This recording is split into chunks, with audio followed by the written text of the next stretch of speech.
O objetivo desse tópico é analisar as diferentes configurações do cargo de gerente de projeto e os papéis mais importantes que ele desempenha. Em muitos casos, o cargo de gerente de projeto é um cargo virtual, de existência temporária. Um funcionário de qualquer nível recebe a incumbência de gerenciar um projeto. Terminado o projeto, o funcionário que estava gerente volta ao seu cargo permanente. Em outros casos, como nas empresas de consultoria e de construção civil, a posição de gerente de projetos é fixa, sendo ocupada sempre pelas mesmas pessoas. Portanto, mesmo que você não trabalhe em uma empresa de projetos ou tenha um departamento de projetos especializado, em algum momento de sua vida você poderá estar gerente de projeto. Assim, é fundamental que você entenda as responsabilidades e atribuições de um gerente de projeto. Na história do desenvolvimento de produtos importantes, muitas vezes o executivo principal assumiu a gerência do projeto. Além disso, foi também o cientista ou projetista principal. Thomas Edison, Steve Jobs e Bill Gates são alguns dos principais exemplos de pessoas que, como executivos principais, sempre voltavam aos projetos importantes para liderá-los. Por quê? Devido ao projeto ser muito importante, ou o executivo foi quem teve a ideia e quer que a ideia saia do papel, o envolvimento do executivo irá garantir recursos financeiros ao projeto, ou os acionistas, ou também chamados stakeholders, exigem que o executivo assuma o projeto, devido à boa imagem que o executivo tem perante o mercado. Técnicos ou profissionais de nível superior sem posição gerencial, como engenheiros, pesquisadores e professores, às vezes desempenham um papel de gerente de projeto, ou pelo menos participam de equipes de projeto. Por exemplo, um jovem recém-admitido numa grande empresa do setor automobilístico, ocupando a posição de trainee, é escolhido para organizar a participação da empresa no salão de automóveis. Ou um grupo de professores é montado para reformular o currículo do curso de administração. Há muitas vantagens em empregar pessoas que não são gerentes permanentes para gerenciar projetos, seja como responsáveis individuais ou integrantes de equipes autogeridas. As principais vantagens são: cria-se um laboratório gerencial que permite testar e desenvolver competências. Dá-se a oportunidade a muitas pessoas de testar suas motivações e autoconhecimento profissional na área de projetos. Cria-se um ambiente de administração participativa, com muitas pessoas preparadas para participarem de processos decisórios e ajudar a organização a resolver seus problemas. Em caso de risco de insucesso, sempre é possível trazer uma pessoa experiente para socorrer um novato em apuros. Numa definição resumida, a responsabilidade do gerente é assegurar a realização do projeto dentro dos padrões de desempenho da missão, prazo e do custo. O gerente de projeto é, em última instância, o empreendedor, que deve conduzir o projeto ao sucesso. Ao traçar este paralelo, podemos definir como característica de sucesso de um gerente ser criativo, diferente de ser inteligente.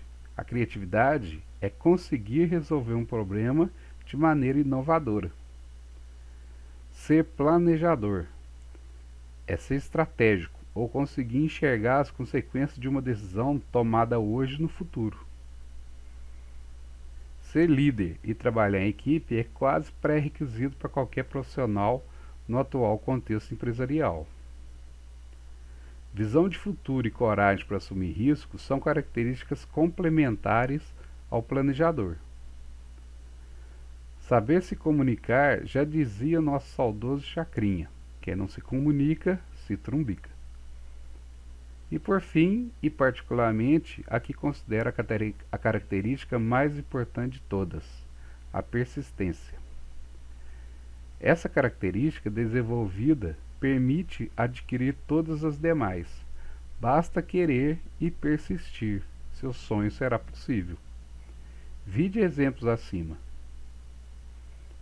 Nosso rei da persistência já dizia: o gênio consiste em 1% de inspiração e 99% de transpiração. Busque na internet quantas vezes Thomas Edison tentou seu experimento mais famoso e verá porque ele é considerado o rei da persistência. Ou seja, o mais importante é a vontade de fazer, pois com paciência você pode aprender, errando, acertando, acertando, errando novamente e novamente acertando, até construir uma base de conhecimento pragmático. Mas seu caminho pode ser encurtado. Como?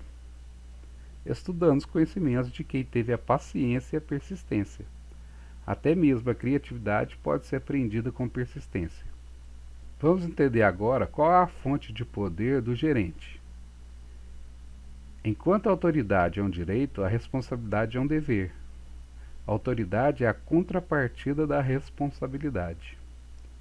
Os tipos de autoridade de um gerente podem vir da autoridade formal, baseada nos regulamentos e hierarquia, da autoridade técnica, baseada no conhecimento de uma profissão, e da posse de recursos financeiros ou materiais. Na maioria das organizações, há linhas que ligam os gerentes uns aos outros, e cada gerente a seus funcionários são singulares e muito nítidas. Nessas organizações, vigora o princípio da unidade de comando. Cada pessoa tem apenas um superior.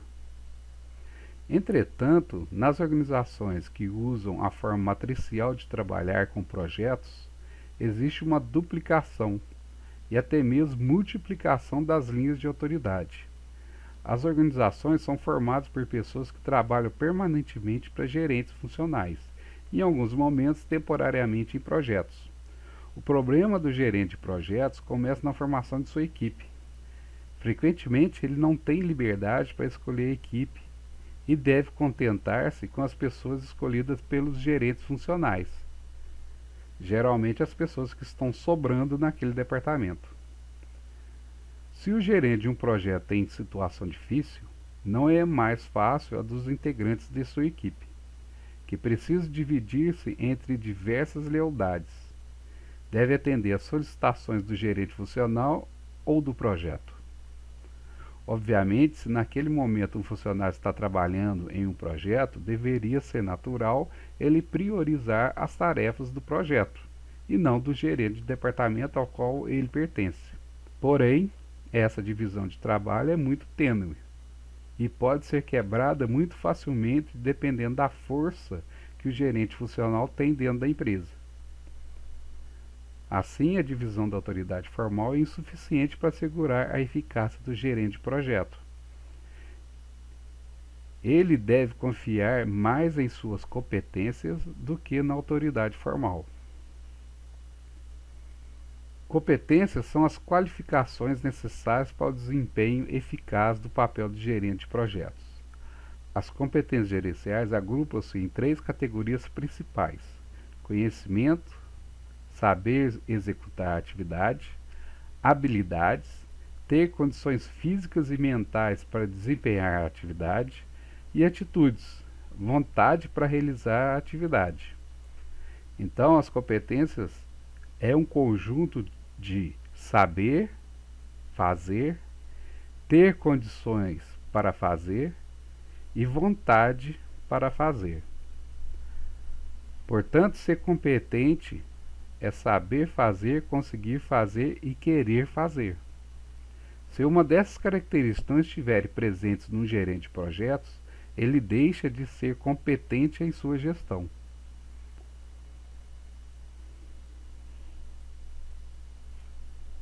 Já falamos que o gerente deve confiar mais em suas competências do que na autoridade formal do cargo.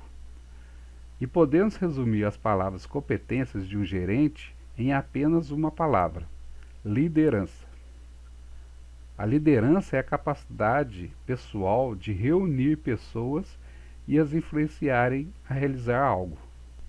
Teoricamente, temos 2 extremos nos estilos de liderança: o autocrático e o democrático. O estilo autocrático, o líder concentra para si todas as decisões. Age assim, pois não confia ou está inseguro na competência dos membros da equipe. O foco é no controle das tarefas e sobre os resultados. Já o líder democrático permite que todos da equipe opinem, debatam e tomem as decisões. Confia plenamente na capacidade da equipe. Foca na gestão das competências da equipe. Quais são os riscos desses estilos? Na liderança autoritária, o perigo é de gerar medo, tensão e desestímulo na equipe. Já na liderança democrática, o risco do resultado geralmente conduzir à anarquia, conflitos pessoais e desorganização. Qual então seria o melhor estilo de liderança? Segundo uma visão moderna de liderança, não existe um estilo melhor do que o outro, e sim mais adequado para a situação atual. Depende do perfil dos membros da equipe. Vamos pensar num cenário bem simples, mas salvo as devidas proporções, se assemelha à vida cotidiana empresarial. Pense numa família, formada por somente o pai e 2 filhos, de 3 e 5 anos. Ao se reunir para almoçar, o pai resolva assumir o estilo democrático para definir o cardápio do almoço. Já podemos imaginar no que os filhos votariam, né? Portanto, nesse cenário, visando a saúde da família, só existe um estilo de liderança provável. Já numa família onde os filhos são mais maduros, poderia ser montado um cardápio com acompanhamento nutricional, onde os filhos seriam consultados sobre a viabilidade de consumirem os produtos propostos. Vamos transpor esse exemplo para o mundo empresarial. Imagine uma equipe formada por trainees com responsabilidade de montar um certo evento na empresa. O gerente de projeto deve assumir a postura autoritária e solicitar que tudo que for idealizado por eles deve primeiro ser encaminhado para aprovação ao gerente. Ele age errado? Claro que não, pois a equipe, apesar de ter conhecimento, pois são recém-formados, ainda não tem habilidade, que só será conquistada com a prática e experiência. Já numa equipe onde cada integrante é uma referência em sua área profissional, seria incompatível ao estilo de liderança um gerente de projeto tentar agir autoritariamente sobre as decisões técnicas do projeto. Mesma situação seria a organização de um churrasco da turma de formandos de administração, onde um integrante da equipe seja açougueiro e o professor, gerente de projeto, queira assumir a responsabilidade de definir o tipo de carne que será comprada. No mínimo, é expor ao ridículo. Como vemos, nessa perspectiva, não existe um estilo de liderança melhor que o outro, e sim um mais adequado para o tipo de equipe. Esta é a chamada liderança situacional. Por fim, vamos ao calcanhar de Aquiles da gestão de pessoas. Como o gerente de projetos pode motivar sua equipe? Já adiantando, ninguém motiva ninguém. Os gerentes de projeto podem no máximo gerar condições que os membros da equipe estejam satisfeitos com a atividade que devam realizar. Vamos entender isso por meio de um raciocínio dedutivo. Verifique a validade das seguintes afirmações. O desempenho depende do esforço que se faz. Minha nota será alta se estudar muito. Sim. Minha nota será baixa se estudar pouco. Também está correto. Então a afirmação 1 é verdadeira. Claro, sem considerarmos outros fatores que influenciam a nota, por exemplo, o uso de recursos ilegais. Mas concordamos que o desempenho depende do esforço. Quanto maior o esforço, maior o desempenho. Quanto menor o esforço, menor o desempenho. Número 2. O esforço depende do valor da recompensa? Uma recompensa michuruca, o esforço será michuruco. Sim. Uma recompensa muito valiosa, o meu esforço será muito grande. Também está correto. Portanto, o esforço depende do quão boa é a recompensa. 3. Espera-se que o esforço produza uma recompensa. Senão, não faço. Não é? Só se faz se houver uma recompensa, mesmo que não seja material, pode ser psicológica, como por exemplo, faço porque me sinto bem. Assumindo que todas as três afirmações são verdadeiras, podemos deduzir que as recompensas só são eficazes quando satisfazem as necessidades das pessoas. Complementando este conteúdo, temos a teoria dos dois fatores desenvolvida por Frederick Herzberg. Ele diz que dois fatores definem as ações das pessoas: a motivação e a satisfação. A motivação para ele é o interesse pelo que se faz. Já a satisfação é o interesse do como, quando e com quem se faz. Segundo esta teoria, ao gerente não cabe motivar a equipe, pois ele, nem ninguém, tem condição de alterar o sentimento de gostar de fazer uma atividade. Ao gerente cabe criar as condições para que o indivíduo fique satisfeito, ou seja, tolere realizar uma atividade que não gosta. Assim, o salário, por exemplo, é um fator de satisfação e não de motivação. Se você não gosta de realizar aquilo, aumentando o salário, você fará, não porque passou a gostar, e sim porque está satisfeito com o valor da recompensa. O contrário é verdadeiro. Você pode adorar fazer a atividade, mas, apesar de estar insatisfeito com o salário, fará porque gosta. Posso estar motivado e não satisfeito. Posso estar desmotivado, mas satisfeito. São variáveis diferentes.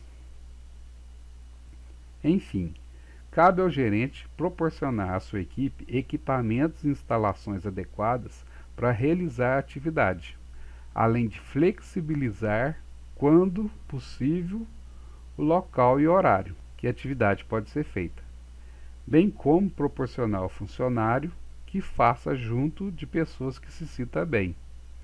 Este é o ideal ambiente de trabalho que um gerente pode oferecer à sua equipe.